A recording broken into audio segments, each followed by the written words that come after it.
Doctor Zakir Naik সাহেব হঠাৎ করে ধরা খেয়ে যেই ব্যক্তির হাতের 10 মিনিটের লেকচার শুনে নিজের বুঝ ঠিক হয়ে গেছে, সেই ব্যক্তি বর্তমান দুনিয়ার জগৎ শ্রেষ্ঠ একজন আলেম, জগৎ শ্রেষ্ঠ একজন মুফতি, একজন জাস্টিস, যার মাত্র 10 মিনিটের লেকচার শুনতে ইউরোপ, আমেরিকা, লন্ডন, কাতার, কুয়েত ওয়ালারা জেনারেল লাইনের মানুষরা অপেক্ষায় থাকে। ওনার 10 মিনিটের লেকচার শুনবো, আমাদের শিলুইল দাও, মদিনা ভার্সিটি, পৃথিবীর সব জেনারেল লাইনের আলেম ওলামা মিয়া বাদ দেন, ওনার 10 মিনিটের লেকচার শুনতে পাগল গোটা দুনিয়া। জানুয়ারির 12 তারিখ বাংলাদেশে আসবে 1 সপ্তাহের সফরে, জীবনের শেষ সফর।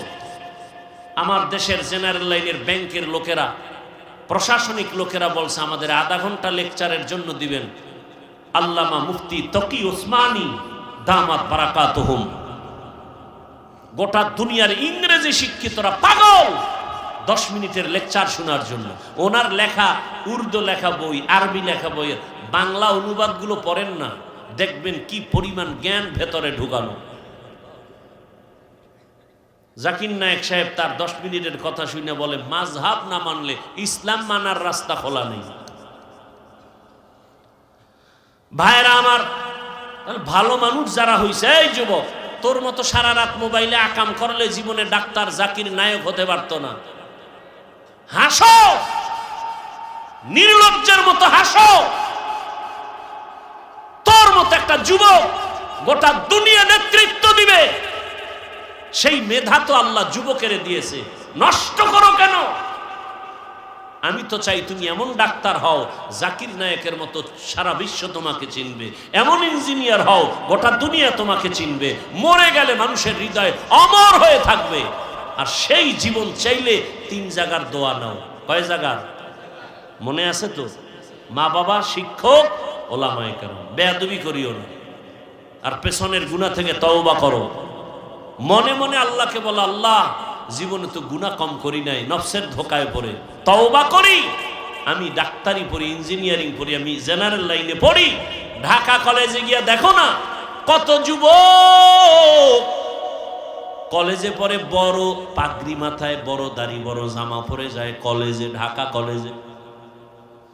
আরে মাওলায় কবুল করলেই তো সম্ভব, চেষ্টা করো। দুনিয়াতে জীবনে মাথা উঁচু করে দাঁড়াও। তোমার মেধা, তোমার প্রতিভাকে নষ্ট করো কেন? এক মোবাইল ধ্বংস করেছে সব। ওখান থেকে নিজেকে ফিরাও, বখাটে সন্তানদের আড্ডা থেকে নিজেকে বাঁচাও। জীবন শেষ হয়ে যাবে, যৌবন নাই, লেখাপড়া নাই, কিচ্ছু নাই। মোবাইলের হক আদায় করে আসছি সারা রাত। কখন রাত 4টা বেজেছে খবর রাখতে পারি নাই, কখন আজান হয়েছে জানতে পারি নাই। মোবাইলের হকের আদায়ের ধাক্কায় এতটা ব্যস্ত যে কানের মধ্যে মোবাইলের তার ঢুকাইয়া সারা রাত ব্যস্ত। বাহিরে কি তুফান হয়েছে জানি নাই। সারাটা রাত জেনা করেছি, চোখের জেনা, হাতের জেনা, জবানের জেনা, অন্তরের জেনা। আজ রাতের একটু সময় যদি ব্যয় করো নেক আমলের মাধ্যমে, হাসরের ময়দানে ভিডিও দেখবা জগৎ সারের মাঠে তুমি রাত্র 1টায় বসে আছো। আমার মালিক রহিম নামের সাইনবোর্ড লাগায়া খুঁজবে, আমার বান্দাকে জাহান্নামে দিব না, কারণ জাহান্নামের আগুন সহ্য করতে পারবে না। হাসরের মাঠ, মানুষের কান্নার আওয়াজ, সবাই পাগলের মতো করবে। কোথায় যাবে? জাহান্নামের আগুনের গরম, সূর্যের গরম, ওদিকে জমিনটা সূর্যের গরমে পুড়িয়ে তামা হয়ে যাবে। না দাঁড়ানো যায়, উপরে গরম, নিচে গরম, চতুর্দিকে শুধু আওয়াজ, জাহান্নামের চিৎকারের আওয়াজ। জাহান্নাম চিল্লাইবে আর বলবে, ও রব্বে কারীম, বেনামাজি গুলো কই? বেনামাজি কোথায়? আমার পেটে দাও, আমার পেটে ক্ষুধা। গুনাহগার বেপরদাওয়ালারা কোথায়? আমার পেটে ক্ষুধা, তাড়াতাড়ি আমার ভেতরে দাও। আল্লাহ বলবে, একটু অপেক্ষা কর। আমি বিচারটা শেষ করে তোর বেনামাজিগুলো তোর পেটে দিতেছি, বরে খা, মজার মতো পেটের ক্ষুধা নিবারণ করবি। একজন আল্লাহর বান্দার আমলনামা ওজন দেয়া হবে। ওজন দেওয়া হওয়ার পর দেখবে আমলনামার ভেতরে নেক আছে, অনেক নেক, অনেক নেক, কিন্তু এক নেকের টান। দয়াময় রব্বুল আলামিন বলবেন, খুঁজো হাসরের মাঠে, দেখো একটা নেক কে তোমাকে দেয়। ওই আল্লাহর বান্দা ঘুরবি, একটা নেক হলে আমি জান্নাতে যেতে পারি। ঘুরতে ঘুরতে সন্তানের পাবে, বাবায় বলবে, এই সন্তান একটা নেক আমারে দে, আমি জান্নাতে যেতে পারবো। সন্তান বলবে, আমি বাবা ছাড়া দুনিয়াতে আসতে পারি নাই, তবে তুমি যে আমার বাবা বিশ্বাস করি না। যাও। বাবা চোখের পানি ছেড়ে কাঁদবেন, ঘুরবে, কোথায় যাব? স্ত্রীর কাছে যাবে, একই জবাব। মা বাবার কাছে যাবে, একই জবাব। নিরুপায় হইয়া পাগলের মতো কাঁদবে আর ঘুরবে। হঠাৎ করে যখন মালিকের কাছে যাবে, হঠাৎ দেখে এক পার্শ্বে বুড়া কাঁদতেছে। ও ডাক দেবে, এই মেয়ে দিকে আসো। তুমি কান্দো কেন? আমি কান্দি আমার জ্বালায়, তুমি কাঁদো কেন? কয়, আমার একটা নেকের অভাব। আমার বহু নেক আছে, তবে একটা নেক হলেই পরিপূর্ণ হয়, জান্নাত পাই। তো কই গেছিল? কয়, ছেলে দেয় না, মেয়ে দেয় না, কেউ দিবে পরের কথা, পরিচয় দিতে চায় না। কেউ আমার আপন হয়ে একটা নেক দিল না। এইবার ওই বান্দা বলবে, ভাই আমি এমন হতভাগা জাহান্নামের আসামি, আমার আমলনামায় সব গুনাহ, গুনার গুনাহ, চোখের গুনাহ, হাতের গুনাহ, জবানের গুনাহ, অন্তরের গুনাহ, নামাজ না পড়ার গুনাহ, বেপরদায় চলার গুনাহ, গান শোনার গুনাহ, গীবতের গুনাহ, মিথ্যার গুনাহ। আমার আমলনামায় গুনাহ ছাড়া কিছুই নাই। তবে আমার আমলনামায় জীবনের একটা ভালো কাজের একটা নেক আমল আছে, কিন্তু একটা নেক দিয়ে তো জান্নাত পাবো না। আমার অনেক গুনাহ বেশি, নেক একটা, এক নেক দিয়া জান্নাত আমি পাবো না। তবে আজকে এই বিপদের সময় আমি চাই আমার ভাইটাকে নেকটা দিয়া সহযোগিতা করি। ও ভাই, তুমি আমার নেকটা নিয়ে নাও। বলে, তুমি জাহান্নামে যাবে, তোমার একটা নেক দিয়ে আমারে, তোমার লাভ কি? কয়, আমার লাভ তো কিছুই না, তবে একটা তৃপ্তি। আমার একটা ভাইয়ের উপকার করতে পেরেছি, এটাই আমার তৃপ্তি। আমি আমার ভাইয়ের উপকার করতে পেরেছি। ও জগৎ সারের মুমিন,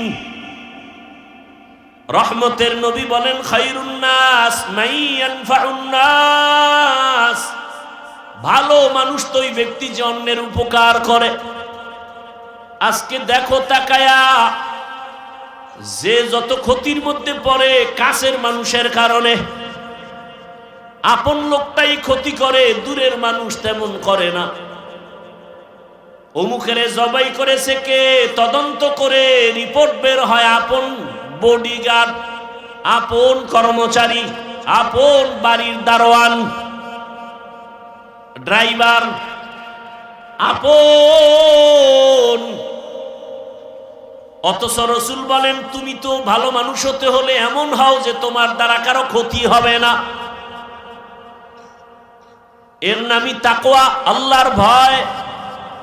কারো উপকার করতে না পারলেও ক্ষতি করব না, কারো প্রশংসা করতে না পারলেও বদনাম করব না। ওই আল্লাহর বান্দা একটা নেক দিয়া বলে, আমি ভাইয়ের উপকার করি, এটাই আমার তৃপ্তি, আল্লাহর আদালতে চলে যাবে। ওই বান্দা বলবে, আল্লাহ নেক পেয়েছি, জান্নাত দাও। কয়, পাইলি কই? ছেলে? কয়, না। মেয়ে? না। কে দিয়েছে? বলে, আমার রক্তের কেউ দেয়নি। তবে আল্লাহ, আমি হাঁটতেছি, তোমার এক বান্দা চোখের পানি ছেড়ে কাঁদে জাহান্নামের ভয়। ওই বান্দা তার আমলনামায় সব গুনাহ, একটা নেক ছিল, ওই নেকটা আমাকে দিয়েছে। কেন কেন? তাকে দা আমার সামনে আনো। সামনে আনবে, তুমি কি এর একটা নেক দিছো? বলে হ্যাঁ আল্লাহ দিয়েছে। কেন? তুমি জান্নাতে যেতে চাও না? বান্দা কাঁদতেছে, আল্লাহ আমি যাব কেমনে, আমার তো নেক নাই, আমার গুনাহ গুনাহ গুনাহ, হাতের গুনাহ, চোখের গুনাহ, মিথ্যার গুনাহ, গুনার অভাব নাই। তবে আমার ভাই একটা নেকের অভাবে কান্না করে। আমি চাইছি আল্লাহ আমার একটা ভাইয়ের যদি একটু দয়া করতে পারি একটা নেক দিয়ে, এটা আমার তৃপ্তি।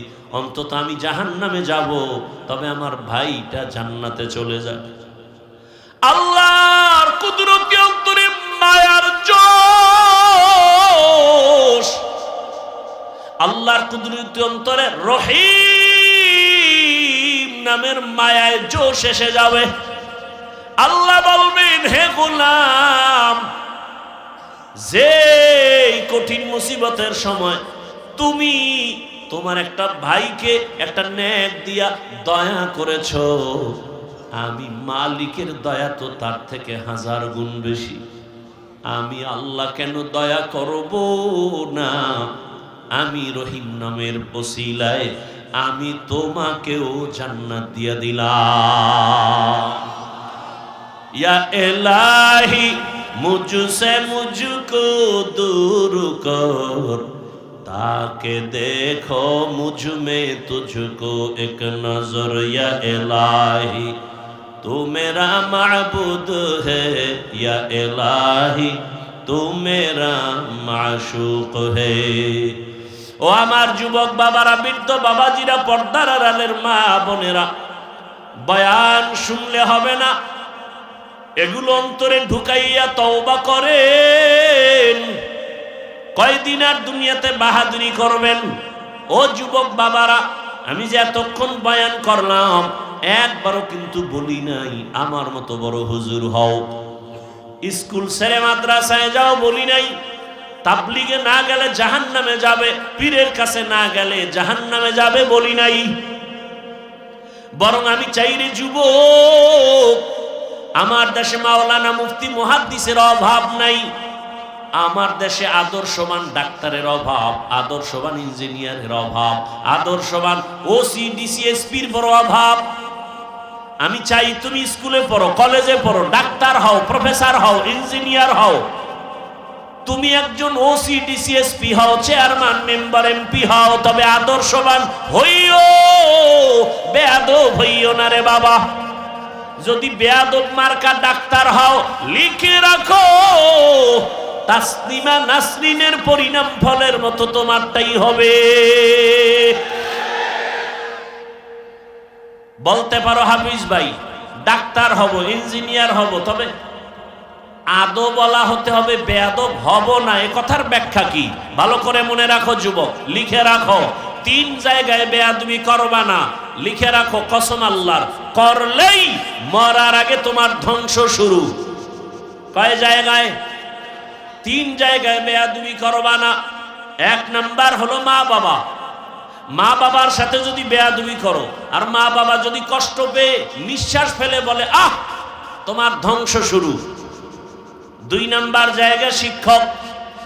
তোমার ওস্তাদ আমার ওস্তাদ, আমার মা বাবা দোয়া করেছেন, এ কারণে বিবারিয়ার ময়দানে চেয়ারে বয়ান করি, কিন্তু বয়ানটা আমার মা বাবা শিখান নাই, আমার ওস্তাদ আমারে ধরে ধরে বয়ান শিক্ষা দিয়েছেন। অতএব ওস্তাদের বয়ান অবদান কম না, ওই শিক্ষকের কষ্ট দিবা না, বেয়াদবি করবা না। যদি বেয়াদবি করো, শিক্ষক যদি কষ্ট পেয়ে নিঃশ্বাস ফেলে ধ্বংস শুরু হয়ে যাবে। 3 নাম্বার জায়গা উলামায়ে কেরাম, মুরব্বী, এদের সাথে যদি বেয়াদবি করো, নিঃশ্বাস ফেলে তোমার ধ্বংস শুরু হয়ে যাবে। রাস্তায় চলি মাঝে মাঝে কত ল্যাংটা পাগল দেখি, ইংলিশে কথা বলে, আরবিতে কথা বলে। বিষয়টা কি? ভালো ছাত্র ছিল, বেয়াদবি করে বর্তমার কারণে ধ্বংস হয়ে গেছি। অনুরোধ করে বলছি রে বাবা, তুমি ডাক্তার হও, আদর্শবান ইঞ্জিনিয়ার হও, আদর্শবান একজন প্রফেসর হও, তোমার আচরণে কোনোদিন যেন মা বাবা কষ্ট না পায়, শিক্ষক যেন কষ্ট না পায়, ওলামায়ে কেরাম কষ্ট না পায়, বরং মা বাবার দোয়া নিয়া, শিক্ষকের দোয়া নিয়া, ওলামায়ে কেরামের দোয়া পরামর্শ নিয়া নবীজির আদর্শ মেনে চলো। তুমি ভাবতো সেটা কেমনে পারি, কেমনে করি? নগদ উদাহরণ, নগদ। তোমার মতো যুবক জীবনে মাদ্রাসায় পড়ে নাই, আলিফ বা তাও শিখে নাই, স্কুলে পড়ে, কলেজে পড়ে, সত্য কথার সাক্ষী দাও, 5 ওয়াক্ত নামাজি নাই, তাহলে ফাইনাল কথা, তুমি পারো না কেন? তোমার কপালে কার জানি বরদোয়া লেগেই গেল। তোমার মতো যুবক রাস্তায় গাড়ি চালায়, নামাজ পড়ে, বলো তুমি কেন পারো না? তোমার মতো যুবক বাবা র্যাব, আর্মি, পুলিশ, বিডিআরের চাকরি করে, 5 ওয়াক্ত নামাজ পড়ে, তুমি কেন পারো না? ও ব্যবসায়ী বাবারা, আপনার মতো কত ব্যবসায়ীরা নামাজ পড়ে ব্যবসা করে, বলেন আপনি কেন পারেন না? ও চাকুরিজীবী বাবারা, আপনার মতো কত চাকুরিজীবী ওসিডিসিএসপির কাজ করে, নামাজ ছাড়ে না। আরে সেদিন এক জায়গায় গিয়া শুনলাম টিওনো প্রতিদিন ফজরের নামাজ এলাকায় ঘুরে ঘুরে এক এক মসজিদে পড়ে। টিওনো তার মানে কি? যে ফজর পরে অন্য মসজিদে গিয়া গিয়া প্রতিদিন, তাহলে সে কত আগে উঠে, তার মানে সে তাহাজ্জুদও পড়ে। আমার জানা মতে কত দলিল চাও? ডিসি সাহেব ডিসির চাকরি করে, এসপির চাকরি করে, র্যাবের চাকরি করে, আমার জানা মতে 1 টাকাও হারাম খায় না, একক তো নামাজ বাদ দেয় না। বলো তোমার কপালে কার বরদোয়া লাগছে? বলো তুমি পারো না কেন? তওবা করো, আল্লাহ তুমি আমারে মাফ করে দাও, আর নামাজ ছাড়বো না, দাড়ি কাটবো না, বেপরদায় চলবো না। মা বাবার দোয়া, শিক্ষকের দোয়া, ওলামায়ে কেরামের দোয়া নিয়া নবীর আদর্শ মেনে চলবো। ও মা ও বোনেরা, এখনো তওবা করেন, আল্লাহকে মনে মনে বলেন, আর বেপরদায় চলবেন না, নামাজ ছাড়বেন না, মোবাইলে সময় নষ্ট করবেন না, স্বামীর মাল খেয়ানত করবেন না। আল্লাহর কাছে খাঁটি অন্তরে তওবা যদি করতে পারেন, আল্লাহ জীবনের গুনাহ মাফ করে দিবেন। আর কোরআন হাদিসের ভেতর দিয়ে বয়ান করলে কলিজা ছিদ্র হয়ে যাবে। সব বয়ান বেনামাজির বিরুদ্ধে, সব বয়ান সুদখোরের বিরুদ্ধে, সব বয়ান বেপরদাওয়ালার বিরুদ্ধে, কোরআন হাদিসের সব বয়ান দুর্নীতিবাজের বিরুদ্ধে, কোরআন হাদিসের সব বয়ান জালেম, ধর্ষক, খুনি, এদের বিরুদ্ধে, চোরের বিরুদ্ধে, ডাকাতের বিরুদ্ধে। এখন আমি কোরআন হাদিসের ভেতর থেকে যদি আমি আয়াত পড়ি আর বয়ান করি, তাহলে আমার তো ওই বয়ানটা করতে হবে। আমরা তো চিকিৎসক, হসপিটালে চিকিৎসা হয়, অপারেশন হয় দেহের, কোরআনের বাগানের হসপিটালে অপারেশন হয় রুহের। তাহলে ডাক্তারের কাছে রুগী গেলে রোগ আছে 5টা রোগের ঔষধ ডাক্তার প্রাথমিকভাবে দিবে না। কোন রোগটা বড় ওইটা আগে ঠান্ডা করি, এরপরে বাকি রোগের চিকিৎসা। ঠিক এমনি আমাদের রুহের মধ্যে রোগ অভাব নাই, এর মধ্যে বড় রোগ কোনগুলো, যেই রোগের কারণে পার্শ্ব প্রতিক্রিয়ায় আরো রোগ জন্ম নিবে, অন্য ভালো জিনিস নষ্ট করে ফেলবে। কথা বুঝাইতে পারতেছি? হ্যাঁ বুঝবেন। বয়ান আপনারা সবাই জানেন, কিন্তু বুঝের অভাব। কিসের অভাব ভাই? বুঝের অভাব। না হয় আপনি মুসলমান, আমিও মুসলমান, নাকি সন্দেহ? আপনার আল্লাহ আমার আল্লাহ 2 না 1? কোরআন, নবী, হাদিস, ধর্ম, কালেমা, কাবা, পৃথিবীতে আসার সিস্টেম, বিদায়বেলা কাফনের সংখ্যা, আমাকেও 3 কাফন, আপনাকেও 3 কাফন। আমার সম্মানে একটা কাফন কেউ বাড়ায় দিবে? গরিব মরে গেছে, তার দুর্বলতার কারণে একটা কাফন কম হবে, কালার হবে আলাদা, তাও 1। কি কালার হবে? সাদা। আমাদের হুজুরদের কালারটা হবে আলাদা, সব 1। আমার দেশে কালার নিয়েও ঝগড়া চলে, চলে না? চলে না? তুমি সবুজ পরো না কেন? তুমি কালো পরো না কেন? তুমি সাদা পরো কেন? এরকম কালার নিয়েও ঝগড়া। আমাদের জীবনের শেষ বিদায়ের কাফনের কালার সবার 1। কবরের সাইজ একটু ব্যবধান না, তাও 1। কবরের প্রশ্ন তাও 1। 3 প্রশ্ন সবার বেলা। তাহলে আল্লাহ 1, নবী 1, কোরআন 1, হাদিস 1, কাবা 1, ধর্ম 1, কালেমা 1, সব 1। অথচ বুঝটা কত দুর্বল আপনার। দেখেন আমিও মুসলমান, আমিও ইসলাম ধর্মের মানুষ, আপনিও ইসলাম ধর্মের মানুষ, অথচ আমি টুপি খুলতে চাই না আর আপনি টুপি দিতে চান না। আপনাকে আলাদা টুপির ফজিলতের বয়ান দিতে হয় আমাকে। আমি নামাজ ছাড়তে চাই না, আপনি নামাজ পড়তে চান না। পড়েন না তো পড়েনি না, আবার বলেন নামাজ না পড়লে কি হবে, দিল পরিষ্কার। আপনাকে নামাজের গুরুত্বের বয়ান দিতে হয় আমার। এবার বুঝেন আপনি কত ভিআইপি জগতের মুসলমান আর আমরা কত দুর্বল মুসলমান।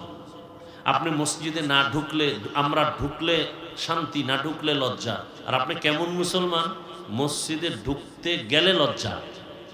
আমরা পর্দা না করলে লজ্জা পাই, আর আপনারা পর্দা করলে লজ্জা পান। আপনারা কত বড় ভিআইপি মুসলমান, বড় কঠিন হালাত। সমস্যাটা কোথায়? বুঝের অভাব। দেখেন বুঝটা কেমন। আমার বুঝ কি টুপি দিলে সম্মান, আপনার বুঝ কি টুপি দিলে মাথা গরম।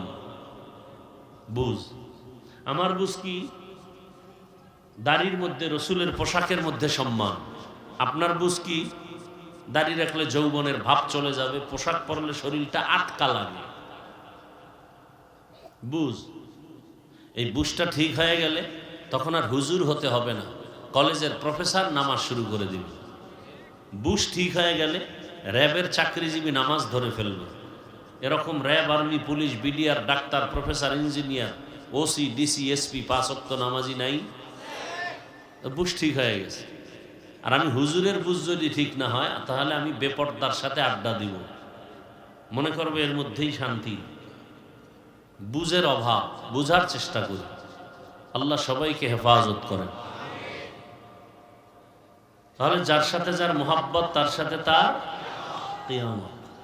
এখন আপনাকে জোর করার কিছু নেই যে এটা করতেই হবে, এটা আমি বলবো না, এটা বলারও কোনো আমার রাইট নেই। কারণ এটা পরীক্ষার হল। পরীক্ষার হলে পরীক্ষার্থী যখন প্রবেশ করে, প্রশ্নের উত্তর সঠিক লিখবে, ব্যাঠিক লিখবে, সবার জন্য স্বাধীনতা সমান। যে সঠিক লিখবে তাকে কোনো সাপোর্ট দিবে না আলাদা, যে ব্যাঠিক লিখবে তাকে কোনো আলাদাভাবে বাধাও দেওয়া হবে না। কেন? পরীক্ষার হল, বাধা দেওয়ার নিয়ম নেই। মুমিনের জন্য পৃথিবীটা পরীক্ষার হল। তুমি টুপি পরলেও তোমাকে নিষেধ নাই, ক্যাপ লাগাও, বাধা নাই। মন্দিরে যাও, বাধা নাই। মসজিদে যাও, নিষেধ নেই। ফলাফলের বেলায় টের পাবে তুমি জান্নাতি না জাহান্নামী। অতএব আমি আপনাকে বুঝাতে পারবো না, আপনাকে আমি জোর করে কিছু করাতে পারবো না। কেন? লা ইকরাহা ফিদ্দীন। দিন সম্পর্কে কাউকে জোর করে দিনের দিকে ঢুকানো যাবে না, ঢুকাইলে বরকত হবে না। হ্যাঁ, তবে এখানে একটা কথা, যদি কেউ আক্রমণ করেন তখন প্রতিবাদ করতে হবে। যেমন আপনি নামাজ পড়েন না, এরকম লোক এখানে বহু আছে, কিন্তু তার অন্তরে নামাজের মোহাব্বত আছে, সুযোগ পেলে পড়বে। তার সাথে আমাদের কোনো দ্বন্দ্ব নেই, তাকে বুঝাবো। কতক্ষণ? মৃত্যু পর্যন্ত। যদি সে আক্রমণ করে বলে নামাজ পছন্দ করি না, তখন আর বুঝানি নাই, তখন সুযোগ পেলে জুতার বাড়ি। ব্যবধানটা বুঝেন নাই, কঠিন ব্যবধান। যে নামাজ পড়ে না সে মুমিন, আর যে বলে আমি নামাজ পছন্দ করি না সে তাজা বেঈমান। যে দাড়ি রাখে না সে মুমিন, মনে আশা আছে রাখবে, কিন্তু যে বলবে আমি পছন্দ করি না সে বেঈমান। তার সাথে কোনো আপোষ করার অনুমতি ইসলামে নাই। যে পর্দা করে না তার সাথে ঝগড়া করার অনুমতি নাই, সে মুমিন। কিন্তু যে বলবে আমি পছন্দ করি না সে বেঈমান, তার সাথে আর কোনো আপোষ করার সুযোগ নেই। ব্যবধানটা বুঝাতে পারছি? খুব কঠিন ব্যবধান। আল্লাহ বুঝার তৌফিক দান করেন। এখন আপনার স্বাধীন, পরীক্ষার হল তো আপনার স্বাধীন। মসজিদে ঢুকলেই লাভ, মন্দিরে ঢুকলেই ক্ষতি। নামাজ পড়লেই লাভ, নামাজ না পড়লে ক্ষতি। আল্লাহর হুকুম মানলে এই লাভ, না মানলে এই ক্ষতি। রসুলের সুন্নত মানলেই লাভ, না মানলে এই ক্ষতি। বুঝাই দিলাম। এখন আপনি কি করবেন? আপনার ইচ্ছা। এখানে জোর করা যাবে না, যেহেতু পরীক্ষার হল, বাধাও দেওয়া যাবে না। বুঝানোর দায়িত্ব বুঝাচ্ছি, পায়ে ধরে ধরে বুঝাইতেছি। আজকে আপনাদের পেছনে যেই পরিমাণ গাধার মতো কষ্ট করি, আমি একা না, সব আলেম চামড়া খুলে জুতা বানায় দিল, আলেমের ঋণ শোধ হবে না? আপনার তো এটা পছন্দ লাগে না। বুঝার চেষ্টা করেন, বাংলার জমিন থেকে শিক্ষা নেন। তাবলিগওয়ালাদের 24টা ঘন্টা জিকির আর ফিকির, এই উম্মত উম্মত উম্মত। পীর সাহেবদের এই পেরেশানি 24 ঘন্টা, উম্মত কিভাবে জাহান্নাম থেকে বাঁচাবো, কিভাবে মানুষগুলোকে পায়ে ধরে ধরে নামাজি বানাবো। কথা ঠিক না? আমাদের বক্তাদের মেহনত 24 ঘন্টা। আমার ছেলে, আমার মেয়ে, আমার ঘর, আমার স্ত্রী, পরিবারের সময় খবর নেওয়ার, হক আদায় করার সময় পাই না আপনাদের পেছনে ঘুরতে ঘুরতে। এভাবে সব আলেম, মসজিদের ইমাম ও খতিব 24টা ঘন্টা আপনাদের পেছনে মেহনত করে কিভাবে একটা উম্মতকে নামাজি বানানো যায়। মাদ্রাসার শিক্ষকরা, আলেমরা আপনাদের সন্তানদের নিয়ে ফিকির, কিভাবে একটা সন্তানকে দ্বীনের উপরে মজবুত করে গড়ে উঠানো যায়। এর ঋণ কি আদায় করবেন? হ্যাঁ, মাঝে মাঝে আদায় করেন গালি দিয়া, ফেসবুকে বিরোধিতা করে। ঋণ আদায় করতেছেন যে আলেম দেশের বোঝা। আরে ভাই, বরযাত্রীর মূল ব্যক্তি না থাকলে ওই কাফেলার কোনো মূল্য নাই। বেড়াইতে গেলে ভাত পাবে না, জুতার বাড়ি পাবে। এ জমিনে যদি কোরআনের আওয়াজ না থাকে, আল্লাহর দ্বীন না থাকে, উলামায়ে কেরামের জবানে কোরআনের আওয়াজ না থাকে, এ জমিন আর জমিন থাকবে না। ভূমিকম্প হালকা দিছে, একটা দিলে পুরো পৃথিবী ধ্বংস হয়ে যাবে। ঘুমের থেকে উঠে দেখবেন 50 গজ মাটির তলে শুয়ে আছে। কিসের বাহাদুরি করেন? 100 তলা বিল্ডিংকে ধ্বংস করতে 1 সেকেন্ড লাগে। ভূমিকম্প আসছে, বিল্ডিং থেকে দৌড়াইয়া বাইরে যায়। বাসার কি শখ! ছেলে থুইয়া গেছে, কই ছেলে খবর নাই। বউ একদিকে দৌড়ায়, স্বামী আর একদিকে দৌড়ায়।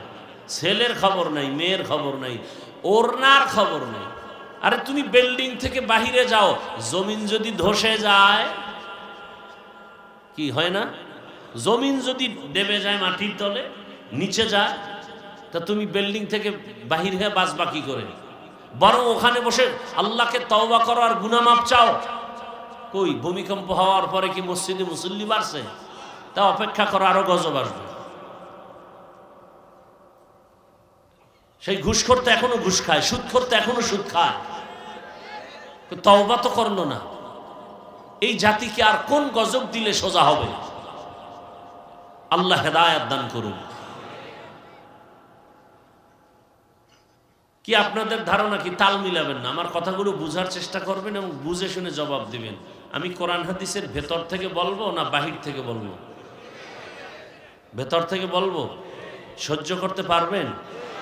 বুঝেন কিন্তু কোরআন হাদিসে যা আছে আমি টু দি পিওর ওই স্কেলে বলবো, একটা কথা বাহির থেকে বলবো না। যদি মনে হয় বলে ফেলেছি, ভুলে ধরায় দিবেন। আমি এখন কানে ধরে তওবা করে নেব সবার সামনে। কিন্তু আমার সব কথার মূল কি? কোরআন, হাদিস, ইসলাম। এটা আমার মূল। ইসলাম ঠিক, সব ঠিক। ইসলাম ঠিক নেই, কিচ্ছু ঠিক নেই। ইসলামকে চিনেন না, জানেন যে একটা ইসলাম আছে, চিনেন না ইসলাম কি। যদি চিনতেন, আমি যেমন টুপির জন্য পাগল, আমি যেমন রসুলের আদর্শের জন্য আশেক পাগল, আপনিও পাগল হয়ে যেতেন। না, রসুলের সুন্নাত ছেড়ে দেয়া যায় না। আপনি বুঝেন না ইসলাম যে কত সুন্দর একটা ধর্ম, আপনি বুঝেন না, জানেন না। পৃথিবীতে একটাই মাত্র ধর্ম, মানুষের কল্যাণের চূড়ান্ত কল্যাণ, যেখানে অকল্যাণ বলতে কিচ্ছু নেই। একটাই মাত্র ধর্ম ইসলাম। পৃথিবীতে এমন এক ধর্ম ইসলাম, এর মতো সহজ, সুন্দর, শালীন ধর্ম আর পৃথিবীতে দ্বিতীয়টা নাই। খোদার কসম, আমার কথা অবিশ্বাস করলে কবিরা গুনাহ হবে।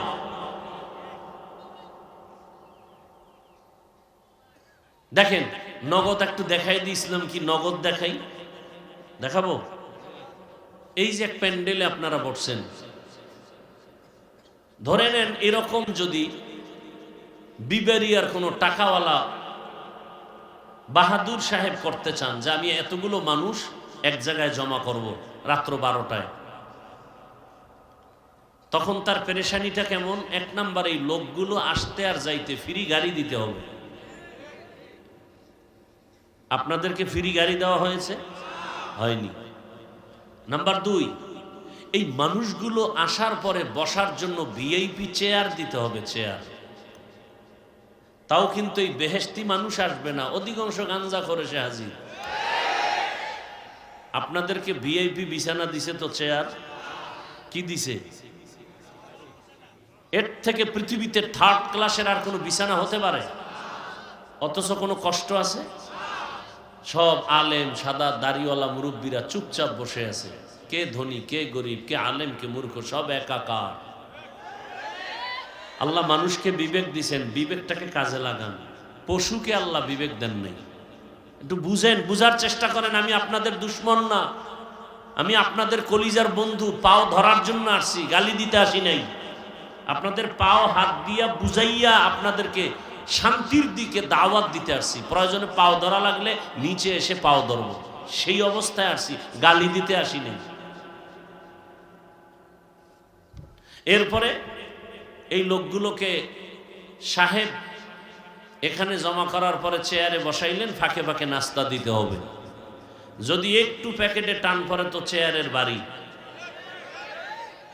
বাতাসে উড়বে চেয়ার। আবার কিছু কুলাঙ্গার দেখা যায় তাদের নিজেদের তর্ক বিতর্ক বিশৃঙ্খলা ভিডিও করে জাতিকে দেখায়, দেখেন আমরা কত বড় বেয়াদ্দব। আমার কথাগুলো চিন্তা করতেছেন তো? আচ্ছা, আপনাদের এখানে আসার পরে থার্ড ক্লাসের বিছানা দিল, কারো অন্তরে কষ্ট নাই। নাস্তা দিছে কতবার? মোনাজাতের পরে দেয়া হবে? হবে না? হবে না, কষ্ট নাই। আচ্ছা, এরপরে এই দুনিয়ার লাইনের এই বিশাল আয়োজন করতে গেলে এতগুলো মানুষকে নিয়ন্ত্রণের জন্য কি পরিমাণ পুলিশ এখানে রাখতে হতো? ভাই সত্য কথাটা আপনি মানেন আর না মানেন, স্বীকার করেন যে হ্যাঁ এটা বাস্তব। পুলিশ লাগতো না? ক্রেডিট বা পাওয়ার থাকলে র্যাব নিয়ে আসতো, আর্মি নিয়ে আসতো। এতেও যদি ভয় লাগতো, সর্বশেষ নিরাপত্তা কুত্তা। কারণ মানুষের উপরে বিশ্বাস নেই, বডিগার্ড বডির উপরে গুলি মারে। কুকুর মানুষের সাথে বেঈমানি করে না, আজও পর্যন্ত শুনি নেই। মানুষ বেঈমানি করে, কুকুর করে না। আপনাদেরকে নাস্তা দেয়া হলো না। আচ্ছা বলেন তো, এখানে নিয়ন্ত্রণের জন্য কত টিম পুলিশ আছে? প্রশাসনের কেউ আছে? বুঝলে আর বেশি লাগে কিছু? এতগুলো মানুষ চুপচাপ, এত রাত, কষ্ট, ঠান্ডা। চিন্তা করেন, সেই মাগরিবের আগে আসছে, পেটে ক্ষুধা কি পরিমাণ। বাদাম খাইলি কি ওই ক্ষুধা নিবর নয়? অন্তত বাঙালির পেট থামে না বাদামে আর চানাচুরে। কথা ঠিক না? এরপরও কিন্তু খানার পেরেশানি ভিতরে নাই। এতগুলো মানুষ চুপ করে বসে আছে, কোনো আওয়াজ নাই। এই মুহূর্তে টেলিফোন আসলেও কেটে দিবে। কথা ঠিক? পুলিশের ভয় নাই, র্যাবের ভয় নাই, আর্মির ভয় নাই, চুপ করে সব বয়ান শুনতেছে। এটা কিভাবে সম্ভব? নগদ চোখে দেখায় দিলাম, এটা ইসলাম মানলে সম্ভব। এর নাম ইসলাম, এর নাম ইসলাম। ইসলাম মানেই শান্তি। এই শান্তি ইসলাম ছাড়া কেউ দিতে পারবে না, সম্ভব না, কোনোভাবেই সম্ভব না। আল্লাহ বুঝার তৌফিক দান করেন। এবার ইসলাম কিছুটা বুঝছেন তো? ইসলাম কি বলে? দুইজন দেখা হলে কি দাও? সালাম শব্দের অর্থ শান্তি। দেখা হলেই শান্তির দোয়া শুরু। কথা ঠিক? ইসলাম কি বলে? বড়দেরকে বলে এই বড়রা, ছোটদেরকে মায়ার নজরে দেখো। আল্লাহর জাতের কসম, বড়রা যদি ইসলাম অনুযায়ী ছোটদেরকে মায়ার নজরে দেখেন, কোনোদিন জুলুম করবে না। এবার ইসলাম ছোটদেরকে কি বলে? এই ছোটরা, বড়দেরকে সম্মানের নজরে দেখো। সব ছোটরা বড়দেরকে যদি শ্রদ্ধার নজরে দেখে, কোনোদিন বেয়াদবি করবে? এর নাম ইসলাম। ইসলাম কি বলে? কর্মচারী কাজ করে, ঘাম ঝরার আগে বেতন দিয়ে দাও। আচ্ছা, কর্মচারীকে যদি টাইম মতো বেতন দিয়ে দেন আগে আগে, ও কাজে ফাঁকি দিবে? আর যদি বেতন মেরে খান, তাহলে কাজের নামে মোবাইল চালাবে। ইসলাম কত সুন্দর, মানেন না কেন? এত সুন্দর ধর্ম, বুঝের কিছু অভাব। কিসের অভাব ভাই? বুঝের অভাব। আল্লাহ হেদায়েতের দৌলত দান করেন। আসেন আয়াতের উপরে কিছু আলোচনা করি। ধৈর্য হারাবেন না তো? ইয়া আইয়ুহাল্লাযীনা আমানুত্তাকুল্লাহা ওয়া কুনু মা'আস সাদিকিন। শুধু মুমিনকে আল্লাহ বলেন, হে মুমিন, দুইটা আদেশ তোমাদেরকে দিলাম কল্যাণের জন্য। এই দুইটা আদেশ যদি মানো, বিনা হিসাবে আমি জান্নাত দিয়ে দিব। প্রথম আদেশ হলো আমি আল্লাহকে ভয় করো। দ্বিতীয় আদেশ হলো জমিনের মধ্যে কিছু ভালো মানুষ আছে, সত্যবাদী, আল্লাহর প্রিয় গোলাম, এদের বন্ধু হয়ে থাকো। তাহলে তুমি দুনিয়াতেও মুকুটহীন বাদশা হবে, আখেরাতে তুমি বিনা হিসাবে জান্নাতে যাবে। মুমিনকে দুইটা আদেশ দিলেন, কোনো বেঈমানকে দেন না কেন? এর সংক্ষেপ জবাব হলো জান্নাত শুধু মুমিন পাবে, কোনো বেঈমান এক সেকেন্ডের জন্য জান্নাত পাবে না। জান্নাত কারা পাবে? শুধু মুমিন। আর মুমিনরাও যে পাবে কত ফিডা খাওয়ার পর, বহু ফিডা কপালে আছে। দলিল, রহমতের নবী বলেন, আমি আশঙ্কিত, আমি ভয় ভীত। আমার আগে একদল উম্মত ছিল বড় চালাক, এদের বংশে, এদের গোষ্ঠীর মধ্যে অনেক নবী রাসূল আল্লাহ পাঠিয়েছেন। ওই গোত্রে, ওই বংশের নাম, ওই দল, ওই গোষ্ঠীর নাম বনি ইসরাইল। ওই বনি ইসরাইলের আল্লাহ এত আদর করেছেন, ডাইরেক্ট আসমান থেকে খানা দিছেন। ডাইরেক্ট সন্ধ্যাবেলা দেখতো ছোট ছোট পাখি, আস্তা পাখি বুনা হয় জমিনে পড়ে, হালুয়া পড়ে বৃষ্টির মতো, নিশিরের মতো। জামানার নবী মুসাকে আল্লাহ বলছেন, বনি ইসরাইল চালাকি করে যেন কালকের জন্য খানা রেখে না দেয়। আজকেরটা পেয়েছে, আজ খেয়ে ফেলবে, কালকে আবার দিব। যদি চালাকি করে খানা বন্ধ হয়ে যাবে। মজা পাইয়া বনি ইসরাইলরা খাইয়া কয়া, সব খাইস না, কালকের জন্য রেখে দাও। রেখে দিয়েছে, চালাকি করে খানা বন্ধ হয়ে গেল। রহমতের নবী বলেন, ওই বনি ইসরাইল যদি চালাকি না করত, আমার উম্মতেরাও কিয়ামত পর্যন্ত আসমানের ডাইরেক্ট খানা খেয়ে ঘুমাইতো। ওর চালাকির কারণে খানা বন্ধ হয়ে গেল। ওই বনি ইসরাইল এত চালাক, অহংকারের ভাব করে করে নিজেদের মধ্যে দলে দলে বিভক্ত হয়ে গেল ৭২। আর আমি মুহাম্মদের উম্মতের দলের মধ্যে আরো একটা বেড়ে যাবে। কয় দল হবে? কুল্লুহুম ফিন্নার, সবাই জাহান্নামে যাবে। ইল্লা মিল্লাতান ওয়াহিদা, এক দল জান্নাতে যাবে। ক্বালু মান হিয়া ইয়া রাসূলুল্লাহ, ও ফি রাওয়ায়াতিন মা হিয়া ইয়া রাসূলুল্লাহ। সাহাবায়ে কেরামদের মধ্য থেকে কেউ বললেন, রহমতের নবী ৭৩ কাতারের মধ্যে যেই দলটা জান্নাতে যাবে তাদের পরিচয় কি? ক্বালা মা আনা আলাইহি ওয়া আসহাবি। ভালো করে খেয়াল করেন, রহমতের নবী যদি বলতেন আমি মুহাম্মদের আদর্শ মেনে যারা চলবে তারা জান্নাতে যাবে, এতটুকু বললেও তো হয়ে যেত। নবী এতটুকুই বলেন না। রহমতের নবী বলেন, দুইটা আদর্শকে অ্যাডজাস্ট করে যারা জীবন চালাবে তারা জান্নাতে যাবে। এক হলো আমি মুহাম্মদের আদর্শ, আর আমার হাতে গড়া ছাত্র সাহাবায়ে কেরামের আদর্শ যারা মেনে চলবে। অতএব ১৫০০ বছর পরে ফাইনাল এখান থেকে আমরা শিক্ষা নিলাম, যদি কেউ বলে আমরা মুহাম্মদ আর নবী মানি, সাহাবাদেরকে মানি না, এরা মুসলমান হলেও এরা ৭২ কাতার জাহান্নামীদের অন্তর্ভুক্ত। তুকু যাও সুন্নতে আহমদ কো জাবা মুহাম্মদ कैबुअद निस्बत रामन अहब्बा सुन्नती कौले रसूल मजदाए का नमाई हम कुन कबूल। এই যে ৭২ দলেরা জাহান্নামী, একদল জান্নাতি। এই যে ৭২ দল জাহান্নামে যাবে, এখানে কোনো হিন্দু নাই, বৌদ্ধ নাই, খ্রিস্টান নাই, ইহুদি নাই, সব মুসলমান। তাহলে বুঝেন তো মুমিন জান্নাতে যাওয়ার কতটা বাধা। যেই মানুষের এত দাম, ওই মানুষ আবার জাহান্নামের লাকড়ি হবে। ইয়া আইয়ুহাল্লাযীনা আমানু কু আনফুসাকুম ওয়া আহলিকুম নারা আকুদুহান নাসু ওয়াল হিজারা আলাইহা মালাইকাতুন গিলাযুন শিদাদুন লা ইয়াসুনাল্লাহা মা আমারাহুম ওয়া ইয়াফআলুনা মা ইউমারুন।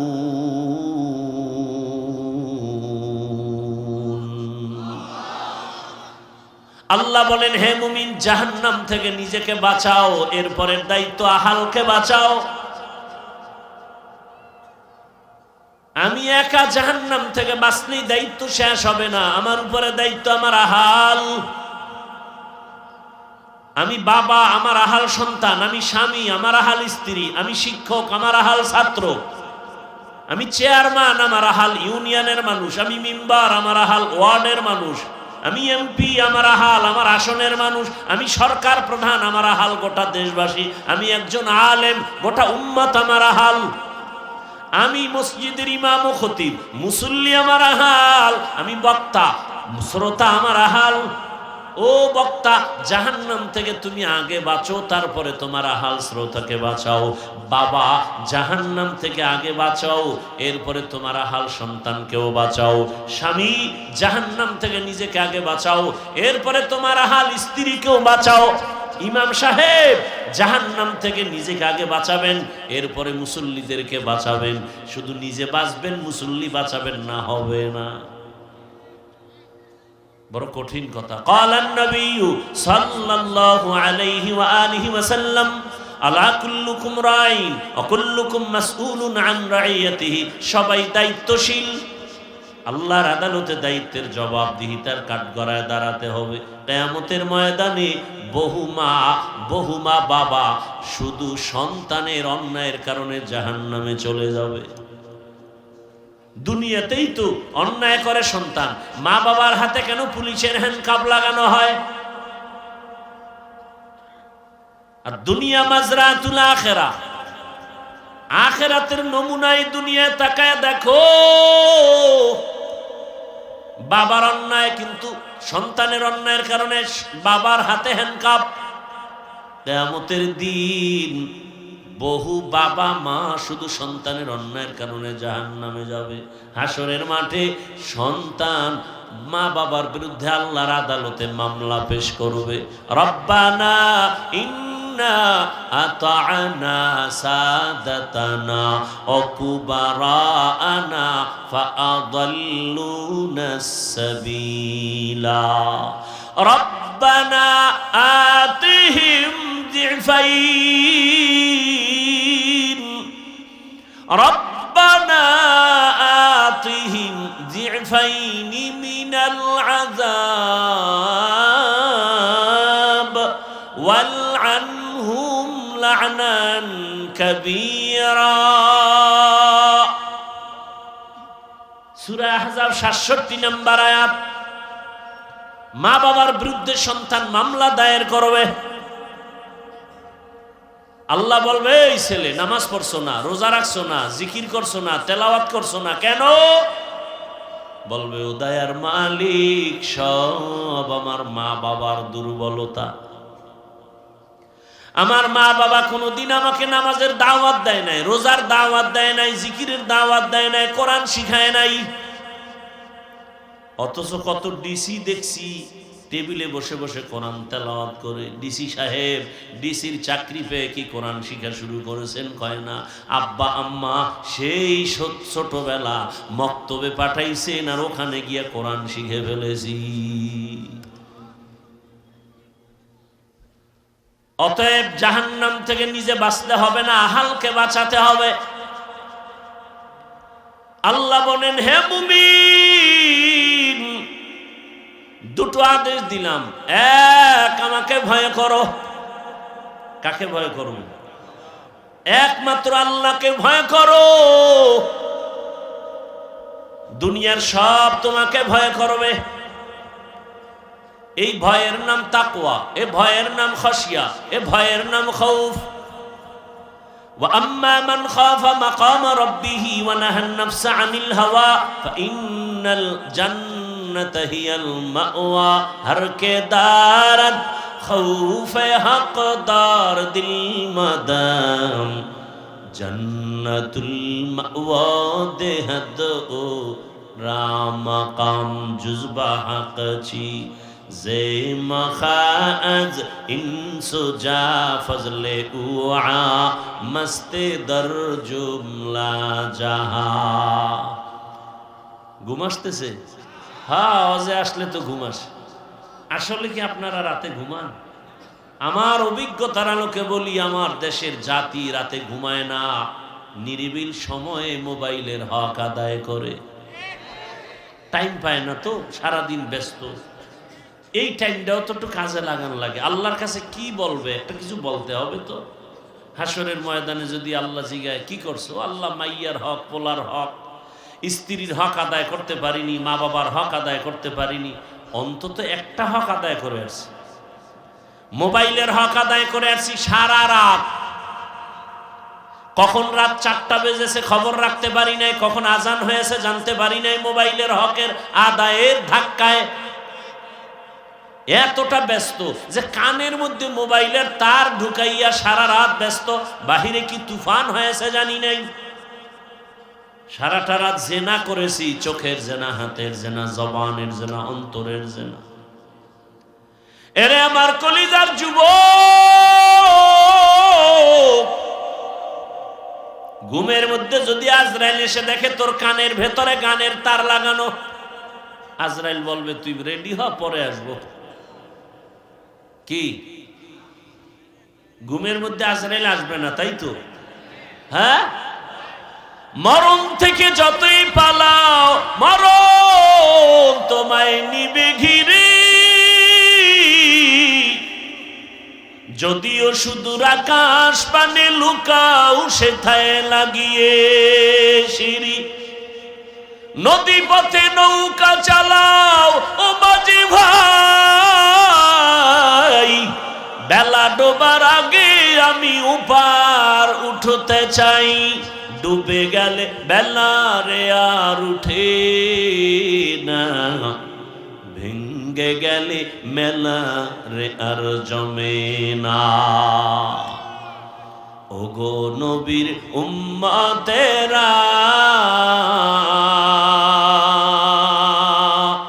হয়ে আজি দিশাহারা। কোরআন হাদিসের চলো যখন যাহা চায় মনে, নবী বিনে কে তরাবে পুলসিরাত মিজানে। নবী বিনে কে তরাবে পুলসিরাত মিজানে। উম্মতের কান্ডারি নবী কাঁদছেন উম্মতের লাগি। এখনো কাঁদেন নবীজি শুয়ে মদিনার পানে। নবী বিনে কে তরাবে পুলসিরাত মিজানে। নবী বিনে কে তরাবে পুলসিরাত মিজানে। খারাপ লাগতেছে? জীবনে তো কত রাত ঘুম নষ্ট করলা শুধু গুনাহ করে, গুনাহ, গল্প, আড্ডা। কথা ঠিক নেই? আজ রাতের একটু সময় যদি ব্যয় করো নেক আমলের মাধ্যমে, হাসরের ময়দানে ভিডিও দেখবা জগৎ সারের মাঠে তুমি রাত্র 1টায় বসে আছো। আমার মালিক রহিম নামের সাইনবোর্ড লাগায়া খুঁজবে, আমার বান্দাকে জাহান্নামে দিব না, কারণ জাহান্নামের আগুন সহ্য করতে পারবে না। কিন্তু একটা সূত্র বের করে দাও, কোন সূত্র দিয়ে আমার বান্দাকে জান্নাতের ভেতরে নিতে পারি। রহমতের নবীর হাদিসে পাকে একটা ঘটনা আছে, বলবো। রহমতের নবী বলেন, ভাই ইকো বন্ধ করো। রহমতের নবী বলেন, রিভাবটা একটু বাড়াও। একজন আল্লাহর বান্দার আমলনামা ওজন দেয়া হবে। ওজন দেওয়া হওয়ার পর দেখবে আমলনামার ভেতরে নেক আছে, অনেক নেক, অনেক নেক, কিন্তু এক নেকের টান। একটা নেক হলে জান্নাতে যেতে পারবে, কিন্তু ওই একটা নেক নাই। ওই একটা নেক কোথায় পাবে? আল্লাহ বলে, একটা নেক দেও, না হয় জান্নাতের ফয়সালা হবে না। আল্লাহর বান্দা পেরেশান হয়ে যাবে। দয়াময় রব্বুল আলামিন বলবেন, খুঁজো হাসরের মাঠে, দেখো একটা নেক কে তোমাকে দেয়। তোমার ছেলে, তোমার মেয়ে, তোমার স্ত্রী, তোমার মা বাবা, দেখো কার কাছে গেলে একটা নেক পাইবা।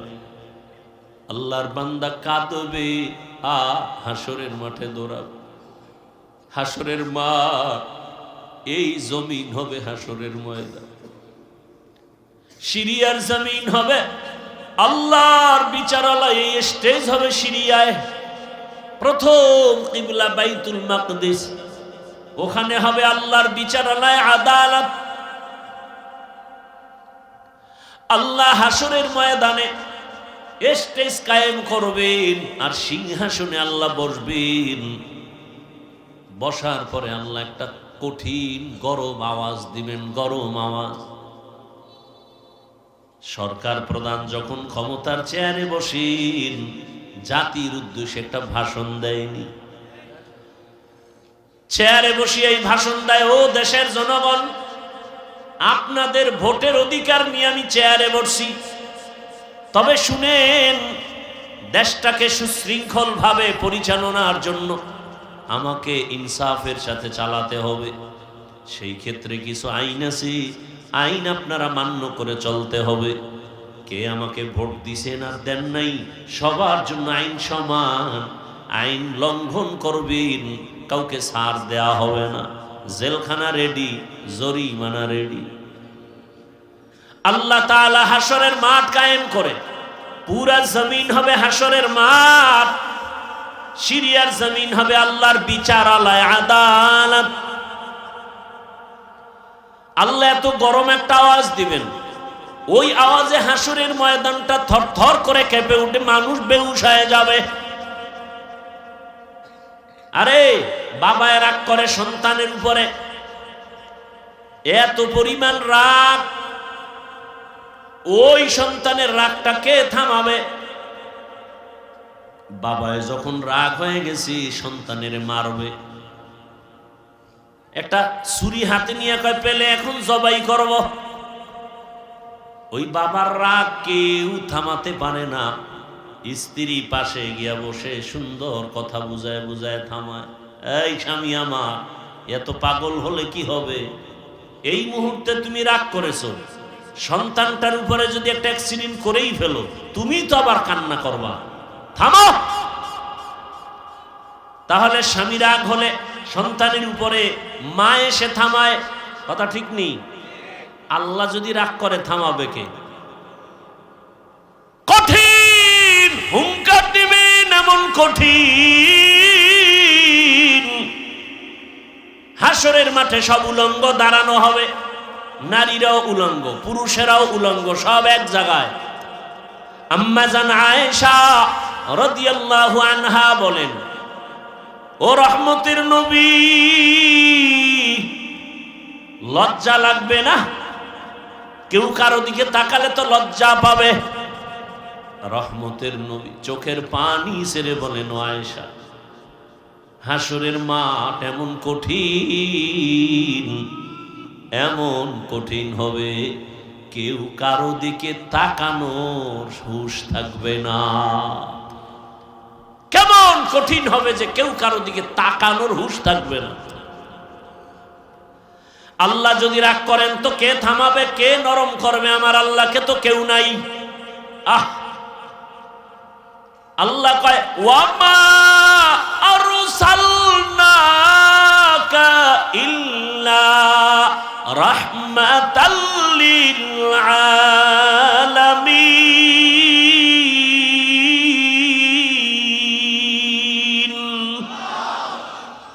আমি তো একজন রহমতের মানুষ বানায় রাখছি, যে শুধু দুনিয়ার রহমত না, এমন এক ব্যক্তি যে আখিরাতের মাঠেও রহমত। আল্লাহ বলবেন হাসরের মাঠ এখন প্রস্তুত, মানুষগুলো সব মাটির নিচে। সবার আগে জিবরাইল আমিনকে বলবে যাও আমার শীতের নবীকে নিয়ে আসো, আমার ডান পার্শ্বে আমি বসাবো। জমিন সমান, মক্কা কই, মদিনা কই, গম্বুজ কই, মিনারা কই, কিচ্ছু নাই, সমান পুরা দুনিয়া। ফেরেশতাকে আল্লাহ নবী কই, এই বরাবর হাঁটো, হাঁটতে থাকো, হাঁটতে থাকো, হাঁটতে থাকো, যেখানে আমার রহমতের নবী রওজা মুবারকে হাজির, ওই জায়গায় গিয়ে দেখবা একটা নূরের আলো মাটির উপরে দেখা যায়। আমার সালাম দিবা, রসুল দাঁড়ায় যাবেন, আমার কাছে নিয়ে আসবা। এবার আনবেন রহমতের নবীকে, আমার রবের পার্শ্বে সিংহাসনে বসাবেন। আল্লাহ যখন গরম আওয়াজ দিবেন, লিমানিল মুলকুল ইয়াউম লিল্লাহিল। এই আপনারও কি হেদায়েত হয়ে গেছে নাকি? হ্যাঁ, কারো জ্যৈষ্ঠ মাস, কারো সর্বনাশ না? মরাডারে মারো কেন, কয় লড়ে কেন? আমার দফা ঠান্ডার হে আরামে ঘুমাইতে যায় না, বিড়ি টানতে যায়? তো কওয়াও যায় না। আল্লাহ হেদায়েত দান করুন। হেদায়েত হয়ে গেছে। ভেতরে দীর্ঘ টাইম বসার শক্তি না থাকলে ওই ভাইগো মতো বাইরে দাঁড়ায় শুনবেন, ফাঁকে ফাঁকে বিড়িও টাইনে আবার আসবেন। সমস্যা কোথায়? ভিতরে ঢুকে ডিস্টার্ব করেন কেন? আল্লাহ হেদায়েত দান করুন।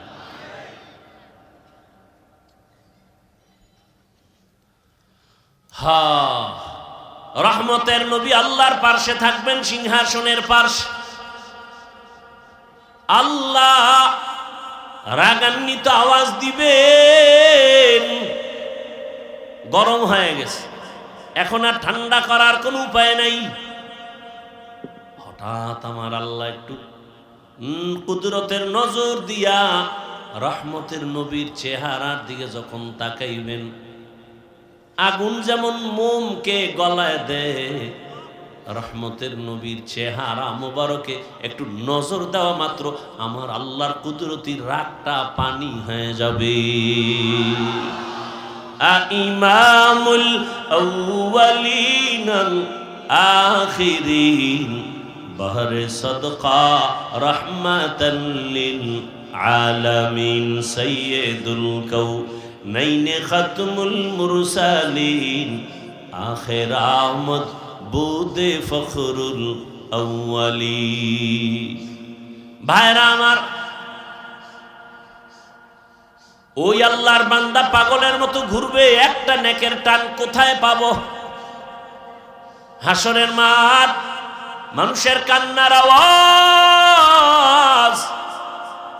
সবাই পাগলের মতো করবে। কোথায় যাবে? জাহান্নামের আগুনের গরম, সূর্যের গরম, ওদিকে জমিনটা সূর্যের গরমে পুড়িয়ে তামা হয়ে যাবে, না দাঁড়ানো যায়।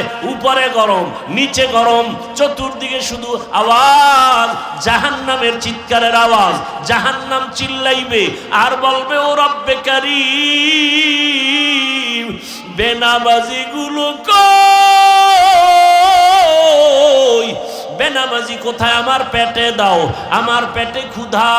গুনাহগার বেপরদাওয়ালারা কোথায়? আমার পেটে ক্ষুধা, তাড়াতাড়ি আমার ভেতরে দাও। আল্লাহ বলবে, একটু অপেক্ষা কর,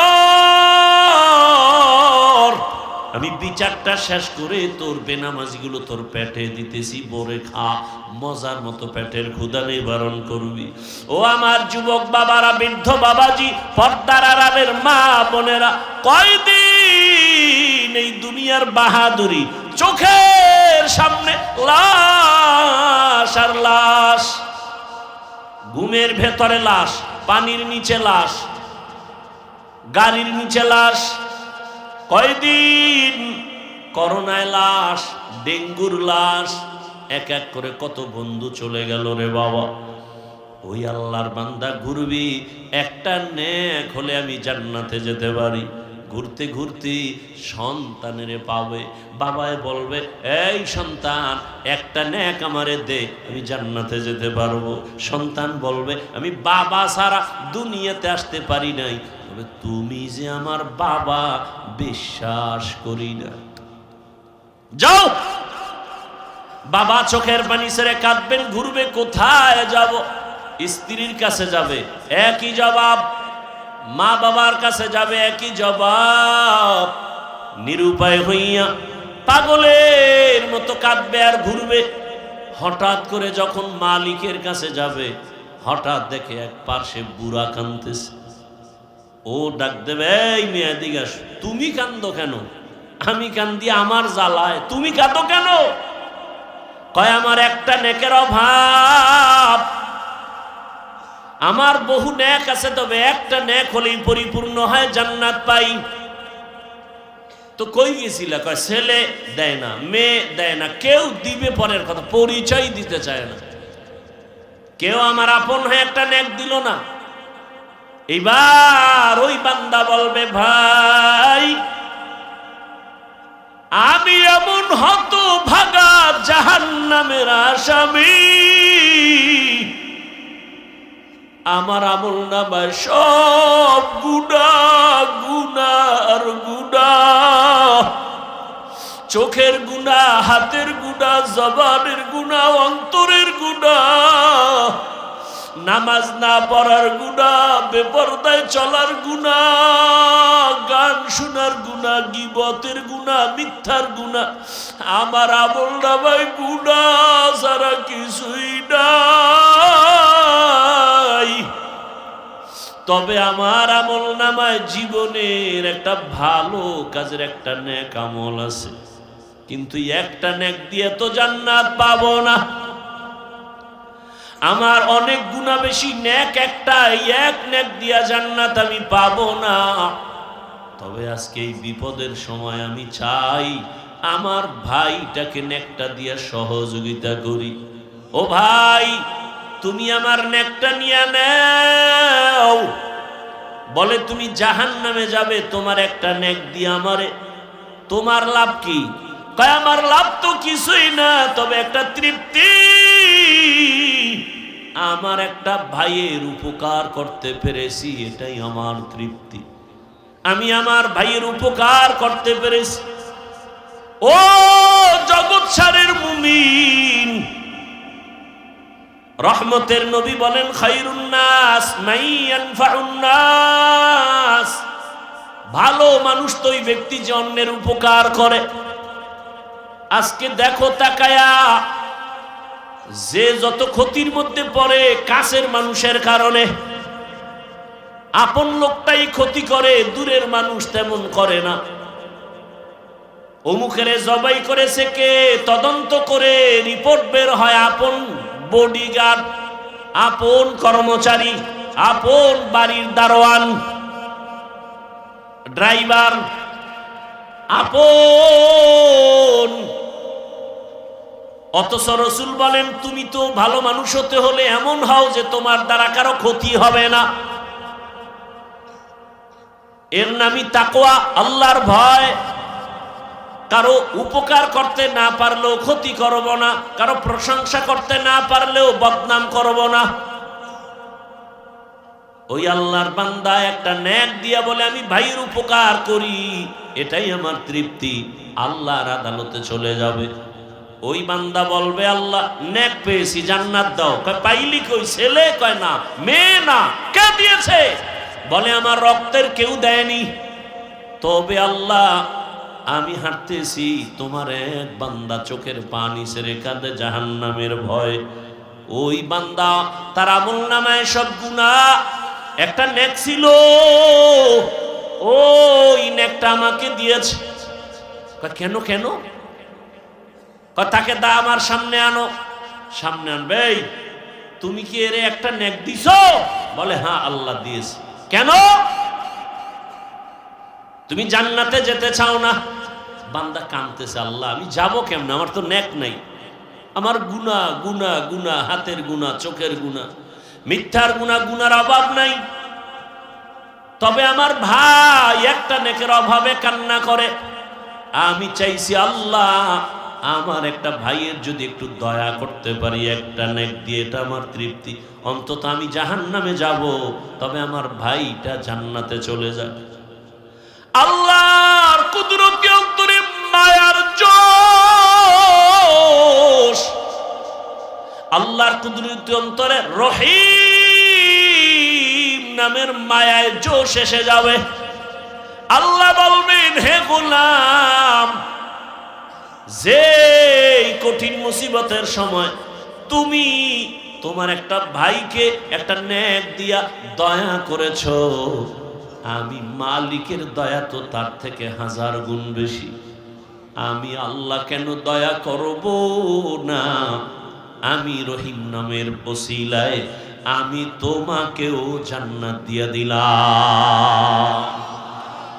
ইয়া ইলাহি মুঝসে মুঝকো दूर कर, ताके देखो मुझ में तुझको एक नजर। या इलाही तू मेरा माबूद है, या इलाही तू मेरा माशूक है।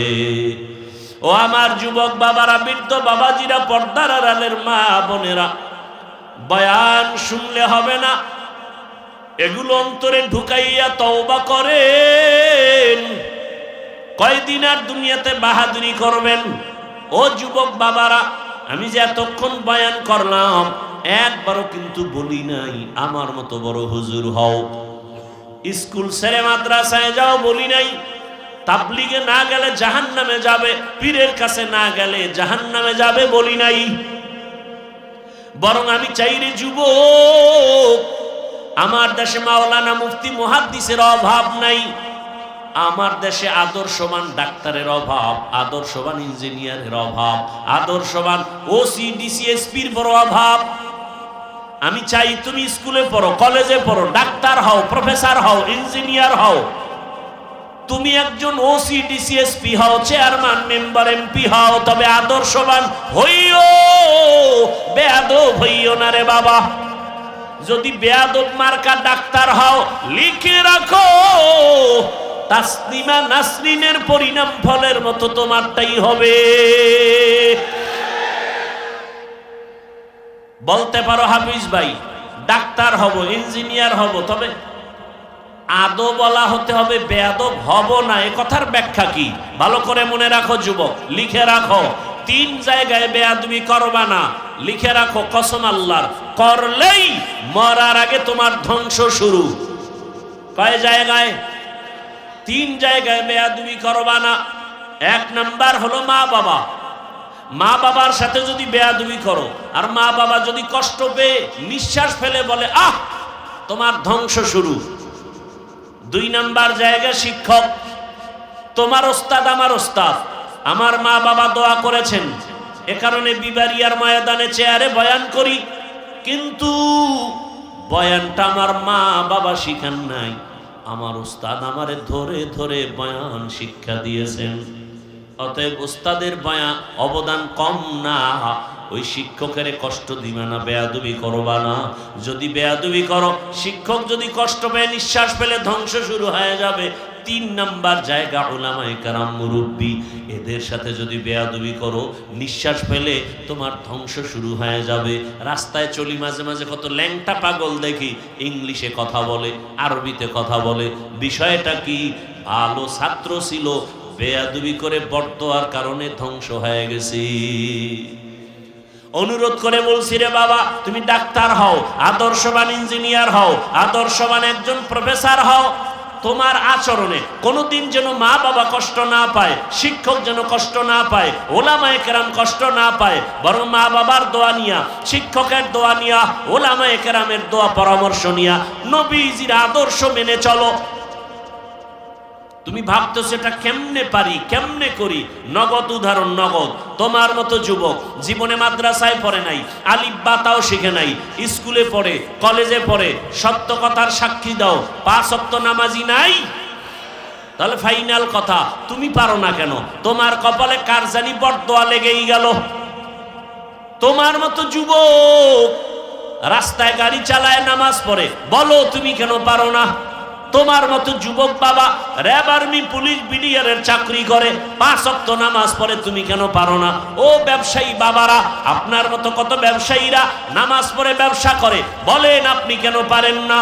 ও চাকুরিজীবী বাবারা, আপনার মতো কত চাকুরিজীবী ওসিডিসিএসপির কাজ করে, নামাজ ছাড়ে না।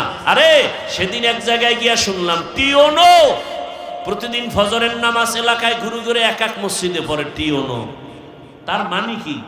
যে ফজর পরে অন্য মসজিদে গিয়া গিয়া প্রতিদিন, তাহলে সে কত আগে উঠে, তার মানে সে তাহাজ্জুদও পড়ে।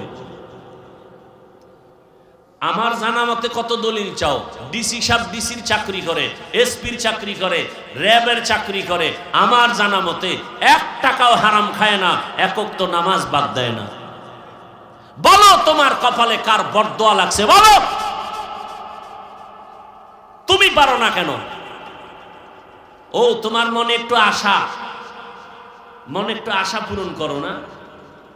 মনে আশা যাক যে পার্কে গেলে কি জানি মজা। ওই যুবকেরই বলবো, আশা তো তুমি পূরণ করছো, এবার তুমি তওবা করো। মনে আশা যাক যে সারা রাত মোবাইল চালাবা, কি জানি মজা, চালাইছো না, এবার ফিরো। মনে আশা আসছে তুমি নামাজ পড়বা না, মনের শখে নামাজ পড়ো নাই, এখন ফিরো যাও। কয় না না, আশা তো পূরণ হয় নাই। তাহলে এবার প্রশ্ন তোমার কাছে, আর কতদিন সারা রাত মোবাইল চালাইলে আশা পূরণ হবে আমাকে বলো? আর কতদিন পার্কে পার্কে ঘুরলে, নারীর আড্ডায় গেলে, নাচ গানের আড্ডা দিলে আশা পূরণ হবে বলো? আর কত রাত, কতদিন নামাজ বাদ দিলে, বেপরদায় আড্ডা দিলে কতদিন পরে আশা পূরণ হবে বলো? এবং এটাও বলো তোমার হায়াতের বাকি আছে কতদিন? এই যে শুরুতে দোয়া করছি, কি জানি ওই ছেলেটা, ওর আর বাঁচার উপায় নেই, বাঁচলেও না বাঁচার মতো। শুনলাম সে এখন হসপিটালে এমন অবস্থা আছে যে তার মাথার খুলি খুইলে আর এক জায়গায় রাখছে। এই বাঁচা কিসের বাহাদুরি করো বাবা? তোমার পাশের লোকটা স্বার্থে আঘাত লাগলেই এখন তো মানুষ মারতে দুশ্মন লাগে না, দলের লোকই যথেষ্ট। খালি বলবে ওরে মাইনাস করে দে, ওর কারণে আমার ভাগে কম পড়ে, ওরে মাইনাস কর। কি আমি বানায় বলতেছি কথাগুলো? বড় কঠিন হালাত। আপনি মনে করেন আপনার বন্ধু, কে বন্ধু? স্বার্থে আঘাত লাগলে টের পাবেন কে বন্ধু। সামনে আপনি টাকা দিবেন, এই দিবেন, সেই দিবেন, প্রশংসা কি আপনার জন্য জীবন দিবে, পিছনে গিয়ে কত সমালোচনা করে। এটা যদি অটো রেকর্ডিং থাকতো গোটা দুনিয়া জোড়া, তখন টের পাইতেন কে কার বন্ধু আর কে দুশ্মন। আর মিয়া, আপনি একজন অন্য মানুষকে চিন্তা করেন, কোন দুনিয়াতে বসবাস করতেছেন যেখানে ছেলে মাকে হত্যা করে, মা ছেলেকে জবাই করে, স্বামী স্ত্রীকে হত্যা করে, স্ত্রী স্বামীকে হত্যা করে। সেই যুগে আপনি কার উপরে নির্ভর করে চলতেছেন? কাকে আপনি বন্ধু মনে করতেছেন? কেউ বন্ধু না। হ্যাঁ, সবার থেকে তুলনামূলক এই দুনিয়াতে আপনাদের চিরন্তন ভালো বন্ধু ওলামায়ে কেরাম। এরা জীবন দিবে, কারো ক্ষতি হতে দিবে না। আল্লাহ হেদায়েত দান করুন। আম্মা জানদেরে বলি, মা, এই অঞ্চলের মধ্যে আপনার মতো কি কোনো মা নাই? পর্দা করে, নামাজ পড়ে, স্বামীর মাল হেফাজত করে, মোবাইলে সময় নষ্ট করে না। আরে আম্মা জান, আমি আজ বলে গেলাম, আপনাদের একটা সন্তান আল্লাহ দিয়েছেন, আপনি আদর্শবান একটা ডাক্তার বানায়া যান, জীবনটা ধন্য হবে আপনার। সন্তান ডাক্তারি করবে, রোগী দেখবে, নামাজ পড়বে, কোরআন পড়বে, মা বাবার জন্য দোয়া করবে, এমন একজন ডাক্তার রেখে যান। এই যুবকেরা, ডাক্তার জাকির নায়েকরে সারা দুনিয়ার বাসী চিনেনি, প্রশংসা করে, অথচ সে হোমিওপ্যাথিক ডাক্তার। কে জানে তার বাড়ি কই, ঘর কেমন, মা বাপ কেমন, অথচ তার এত সুনাম। এক সময় লেকচার দিত, মাযহাব মানার দরকার নাই, কিন্তু আল্লাহর কুদরত, পৃথিবীর আরাম চাঁদের আলোর হাতে ধরা খাইছে, হাতটা লাগাইছে তো ধৈরেই 10 মিনিট বয়ান দিয়ে দিছে। 10 মিনিট বয়ান দেওয়ার শোনা মাত্র, লেকচার শোনা মাত্র কয়, হজরত আমার বুশ ঠিক হয়ে গেছে। এবার ডাক্তার সাহেব 40 মিনিটের একটা লেকচার দিয়া কয়, মাযহাব না মানলে ইসলাম মানার কোনো রাস্তা খোলা নাই। ডাক্তার জাকির নায়েক সাহেব হঠাৎ করে ধরা খেয়ে, যেই ব্যক্তির হাতের 10 মিনিটের লেকচার শুনে নিজের বুশ ঠিক হয়ে গেছে, সেই ব্যক্তি বর্তমান দুনিয়ার জগৎ শ্রেষ্ঠ একজন আলেম, জগৎ শ্রেষ্ঠ একজন মুফতি, একজন জাস্টিস, যার মাত্র 10 মিনিটের লেকচার শুনতে ইউরোপ, আমেরিকা, লন্ডন, কাতার, কুয়েতওয়ালারা, জেনারেল লাইনের মানুষরা অপেক্ষায় থাকে। ওনার 10 মিনিটের লেকচার শুনবো, আমাদের শিলুইল দাও, মদিনা ভার্সিটি, পৃথিবীর সব জেনারেল লাইনের আলেম ওলামা মিয়া বাদ দেন, ওনার 10 মিনিটের লেকচার শুনতে পাগল গোটা দুনিয়া। জানুয়ারির 12 তারিখ বাংলাদেশে আসবে 1 সপ্তাহের সফরে, জীবনের শেষ সফর। আমার দেশের জেনারেল লাইনের ব্যাংকের লোকেরা, প্রশাসনিক লোকেরা বলছে আমাদের আধা ঘন্টা লেকচারের জন্য দিবেন।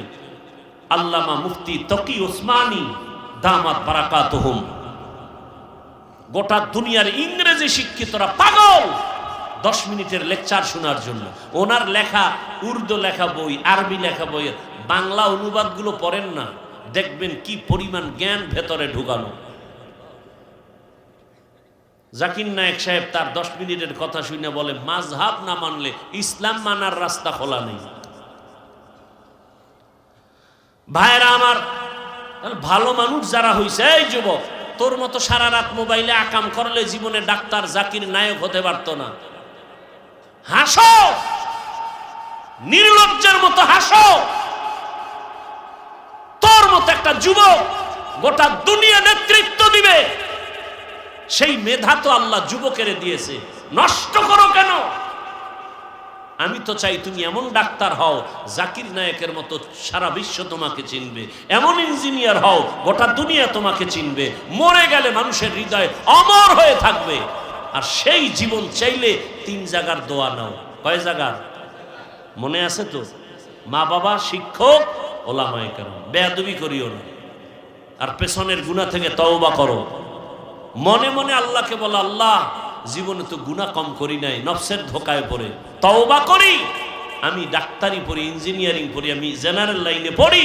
ঢাকা কলেজে গিয়া দেখো না কত যুবক কলেজে পড়ে, বড় পাগড়ি মাথায়, বড় দাড়ি, বড় জামা পরে যায় কলেজে, ঢাকা কলেজে।